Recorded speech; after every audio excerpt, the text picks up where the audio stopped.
नमस्कार दोस्तों, जय माता दी। आज मैं आपके साथ एक बहुत ही खास बात पे बात करने जा रही हूँ। नवरात्रि का हर समय हर भक्तों के लिए बेहद ही पवित्र और खास होता है। इन दिनों नौ माता की पूजा की जाती है, व्रत रखते हैं और पूरे मन से भक्ति में लीन रहते हैं। लेकिन क्या आपने कभी सोचा है कि माँ जब सचमुच घर में आती है तो उनका आशीर्वाद कैसे महसूस होता है? माँ अपने भक्तों को संकेत के माध्यम से बताती है कि वो आपके घर में विराजमान हो चुकी है। आज मैं आपको ऐसे 5 पवित्र संकेत बताऊंगी और सिर्फ बताऊंगी ही नहीं, बल्कि इनके पीछे का महत्व क्या है, हमारे बुजुर्गों के जो अनुभव है और इन संकेतों के दिखने पर हमें क्या-क्या करना चाहिए, ये सारी बात मैं विस्तार से आपको बताऊंगी। तो इस वीडियो में बने रहिए आगे तक। तो चलिए जानते हैं। जो सबसे पहला संकेत है वह यह है कि दीपक का लगातार जलना। दोस्तों, दीपक को हमेशा से माँ की उपस्थिति का प्रतीक माना गया है। अगर नवरात्रि के दौरान आपके घर या मंदिर का दीपक बिना किसी रुकावट, बिना हवा के लगातार जलता रहता है, तो यह साधारण बात नहीं है। यह संकेत है कि माँ खुद आपके घर आई है और आपने आशीर्वाद से हर अहंकार को मिटा रही है। तो आप समझ रहे हैं माता रानी कितना आप पे विश्वास रखती है। अगर आप उनकी पूजा सही से करेंगे, दीपक अगर लगातार जल रहा है, तो समझिए कि माता रानी आपके घर उपस्थित हो चुकी है। अब मैं आपको एक छोटी सी कहानी बताती हूँ। मेरे गांव में एक घटना हुई थी। मेरी दादी बताती थी कि एक बार नवरात्रि में तेज आंधी तूफान आया, लेकिन उनके मंदिर का दीपक बुझा ही नहीं। पूरे गांव ने इसे माँ की कृपा का संकेत माना और उसी साल गांव में बहुत अच्छी फसल हुई। इसीलिए मैं आपसे कहती हूँ कि आप भी जब दीपक जलाते हैं तो दीपक का जो तेल डालते हैं उस पे आपको ध्यान देना है। ठीक है? जब भी आपको यह संकेत दिखे अपने घर पर, तो दीपक के पास बैठकर जय माँ दुर्गा का जाप करें और आभार व्यक्त करें। ठीक है? तो अब जानेंगे हम दूसरा संकेत, घर में दिव्य सुगंध और सकारात्मक ऊर्जा। कभी-कभी नवरात्रि में घर में ऐसी दिव्य सुगंध फैल जाती है, जैसे फूलों की खुशबू या धूप अगरबत्ती की महक हो। आप भले ही कुछ जलाए ना, फिर भी यह महक अपने आप ही आसपास आपके फैल जाती है। यह कोई संयोग नहीं है, बल्कि माँ के आने का संकेत होता है। कहा जाता है कि जब देवियां घर में प्रवेश करती है, तो वातावरण अपने आप पवित्र और सुगंधित हो जाता है। इससे हमें यह संकेत मिलता है कि हमें घर में अधिक से अधिक भजन कीर्तन करना चाहिए और परिवार के साथ माँ के नाम का स्मरण करना चाहिए। ठीक है? तो चलिए अब हम बात करते हैं तीसरे संकेत की, मन और घर में शांति। अगर आपका मन और घर में शांति बनी रहेगी, तो यह संकेत है कि माता रानी आपके घर में प्रवेश कर चुकी है। माँ का सबसे बड़ा आशीर्वाद यही है कि घर में शांति बनी रही।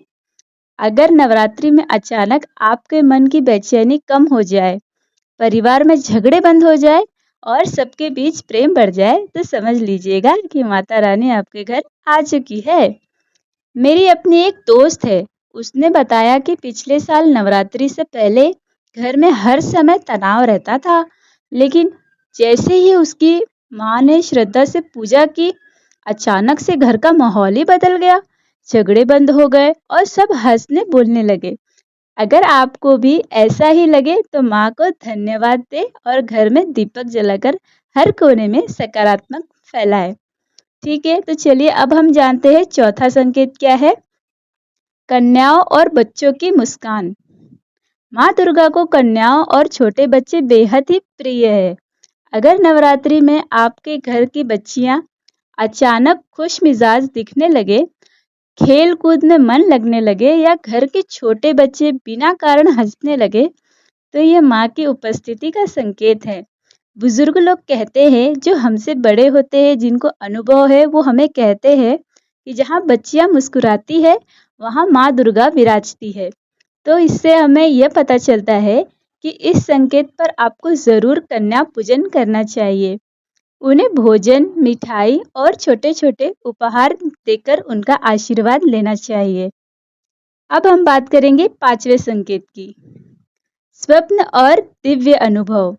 कई बार माता रानी सपने के माध्यम से हमें यह संदेश देने के लिए आती है कि अगर नवरात्रि में आपको सपने में माँ का स्वरूप दिखाई देता है ना, तो आप समझ लीजिए कि माँ ने आपको दर्शन दे दिए हैं। माँ को सबसे ज़्यादा लाल या पीले रंग का मंदिर या फिर शंख, घंटी जैसे प्रतीक अगर आपको दिखाई दे, तो समझिए यह माँ की तरफ से साफ संदेश है कि वो आपके घर में आ चुकी है। ऐसे सपने को हल्के में मत लीजिए। सुबह उठकर माँ का नाम जप करें और सपने के लिए आभार व्यक्त करें। मेरे एक जानने वाले ने बताया कि उन्होंने नवरात्रि की रात माँ को सपने में देखा। कुछ ही दिनों बाद उनकी बड़ी समस्या हल हो गई। वो कहते हैं, ये माँ का सीधा आशीर्वाद था। तो आप भी इसी तरह से अपना सारा कार्य करें, जिससे कि माता रानी आपके भी घरों में विराजमान होए। तो आपको इन सभी चीज़ों का ध्यान रखना है। इन संकेतों पर हमें क्या-क्या करना चाहिए, तो ध्यान दीजिए। घर में भजन कीर्तन करें, जिससे कि घर का वातावरण जो है वो बहुत ही शुद्ध और शांत हो जाए। कन्याओं और बुजुर्गों का सम्मान करें।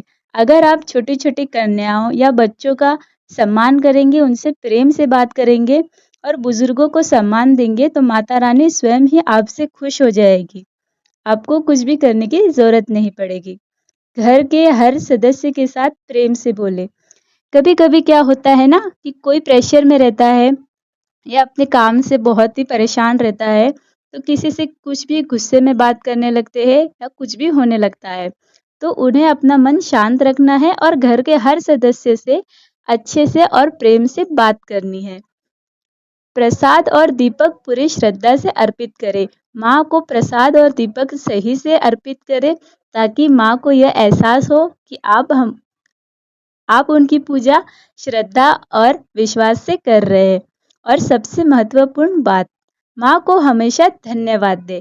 आप माँ की पूजा करते हैं तो आपको हमेशा माँ को धन्यवाद देना है कि माँ, आपकी कृपा हम पर बनी रहे। माँ अपना चमत्कार आपको दिखाती रहेगी। तो दोस्तों, अगर नवरात्रि में आपको ये 5 संकेत मिलते हैं, दीपक लगातार जलता है, दिव्य सुगंध आता है, मन की शांति, बच्चों की मुस्कान दिखाई देती है और सबसे बड़ी बात, सपने में माँ देवी आ जाती है, उनका स्वरूप के दर्शन हो गए, तो समझ लीजिए माता रानी आपके घर आ चुकी है। माँ जहाँ होती है वहाँ दुख दर्द टिक ही नहीं सकते, वहाँ सिर्फ सुख और शांति आती है, स्वास्थ्य और समृद्धि भी रहती है। मैं प्रार्थना करती हूँ कि इस नवरात्रि माँ दुर्गा आपके जीवन में भी ऐसे ही दिव्य संकेत दे और आपका जीवन खुशियों से भर जाए। जय माता दी। अगर आपको यह वीडियो अच्छा लगा, तो मेरे इस चैनल प्रेम भक्ति ऑफिशियल को लाइक, शेयर एंड सब्सक्राइब करें। इसी तरह की वीडियो मैं इस चैनल पर लाती रहूँगी। धन्यवाद।